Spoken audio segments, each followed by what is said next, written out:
হাজোৰ টাঙোনমাৰীত ব্ৰহ্মপুত্ৰ নৈৰ খুঁটিৰ গৰাখহনীয়াৰ তীব্ৰ ৰূপ ধাৰণ।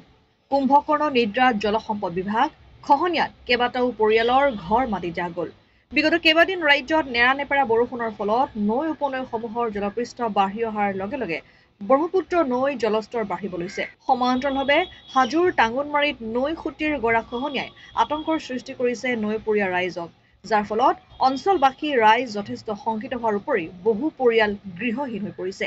বিভাগীয় কৰ্তৃপক্ষক বাৰম্বাৰ অনুৰোধ জনোৱাৰ পিছতো কোনো ধৰণৰ ব্যৱস্থা নোলোৱাত উপায়হীন হৈ মুখ্যমন্ত্ৰী ডক্টৰ হিমন্ত বিশ্ব শৰ্মালৈ কাটৰ আহ্বান গৰাখহনীয়াৰ কবলত পৰা ৰাইজৰ।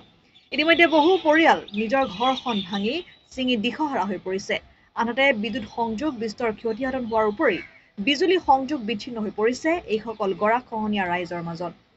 অতি শীঘ্ৰেই বিভাগীয় কৰ্তৃপক্ষই গৰাখহনীয়া ৰোধৰ পৰা ব্যৱস্থা গ্ৰহণ কৰিবলৈ কাটৰ আহ্বান জনাইছে ৰাইজে। হাজোৰ পৰা কমলাকান্ত দাসৰ ৰিপৰ্ট, অসম আদিত্য।